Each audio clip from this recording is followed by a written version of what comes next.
এবং এই এলাকায় কেউ যেন আর কোনো রকমের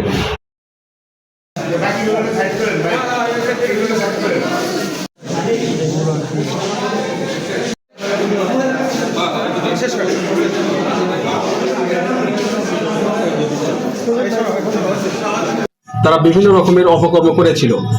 তো যাদেরকে আমরা ধরেছি তাদের মধ্যে থেকে একজন অস্ত্রধারীও রয়েছে, তার নাম রানা, বাড়ি সিরাজগঞ্জ। সে এখানে জামগড়া এলাকায় একটা বাসায় ভাড়া থাকতো এবং সেখান থেকে গত কয়েকদিন আপনারা জানেন যে কয়েকদিন আগে যে একটা ঘটনা ঘটেছে যে জুট ব্যবসাকে কেন্দ্র করে গোলাগুলির বিষয়টা। তো সেই বিষয়ে আমরা গোপন সংবাদ পাই। রেড দেওয়ার পরে তাকে আমরা গ্রেপ্তার করি। গ্রেপ্তার করার পরে আমরা তাকে ব্যাপক জিজ্ঞাসা করি। জিজ্ঞাসার এক পর্যায়ে সে বলে যে জামগড়া সরকারি প্রাথমিক স্কুলের পাশে একটা স্ল্যাবের নিচে সে তার গুলিটা রয়েছে।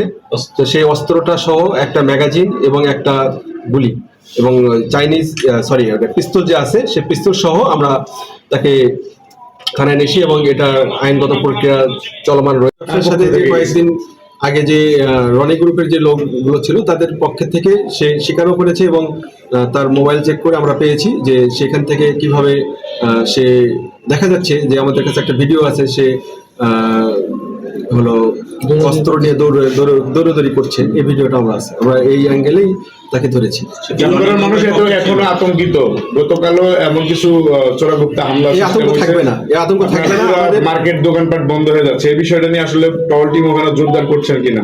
হ্যাঁ, সব জায়গায় আমাদের এই অভিযান যেখানে মানে আমরা চালাচ্ছি সেটা আমরা যৌথ বাহিনীভাবে আমরা ডিবিকে সহ মানে যৌথ বাহিনীর সাথে আমার কিছুক্ষণ আগেও কথা হয়েছে, তারাও মানে আমাদের সাথে নিয়ে আমরা যে কোনো এলাকায় আমরা র্যান্ডমলি আমরা অভিযান চালাবো। এখানে কোনো রকমের অন্যায়কারীরা স্থায়ী পাবে না। আমাদের রিমান্ডে নিয়ে আসবো। আবার আরো এদের সাথে কলকাটিকিয়ে নাড়ছে তারা বিভিন্ন রকমের ভাবে আমরা দেখা যায় বা শোনা যায় যে হোয়াটসঅ্যাপে, মেসেঞ্জারে, ভাইবারে, টেলিগ্রামে বিভিন্ন সামাজিক যোগাযোগ মাধ্যমে তারা বিভিন্ন রকমের অপকর্ম করার জন্য যে তারা একটা পায়তারা করছে সেটা প্রতিহত করার জন্যই আমাদের এই অপারেশন, যাতে ভবিষ্যতে আমাদের দেশটায় শান্তি শৃঙ্খলায় থাকে এবং এই এলাকায় কেউ যেন আর কোনো রকমের এই অস্ত্রের মহড়া দেওয়া বা অন্যকে গুলি করা, চাঁদাবাজি করা, ছিনতাই করা বা অন্য যে মানে কিশোর গ্যাং থেকে শুরু করে সবাইকে আমরা অ্যারেস্ট করব এবং আইনের আওতায় নিয়ে আসবো।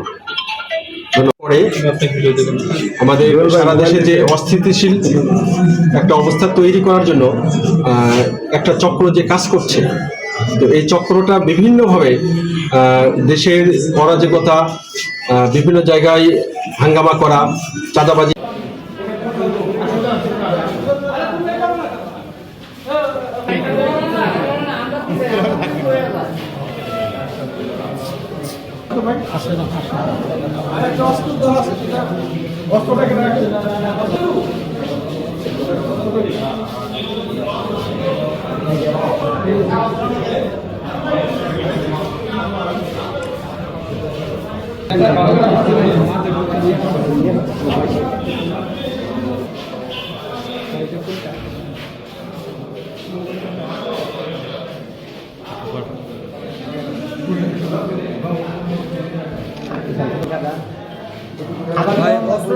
অস্ত্র রাখবো এখানে পরে আবার না।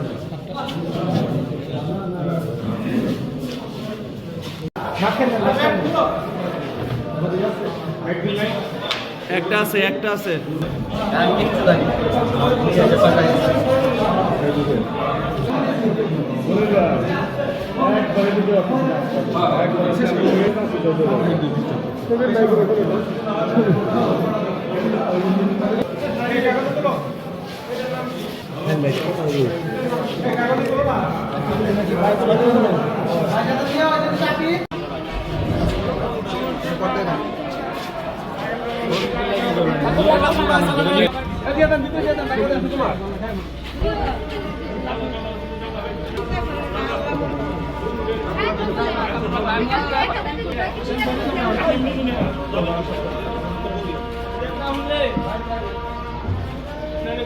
আলে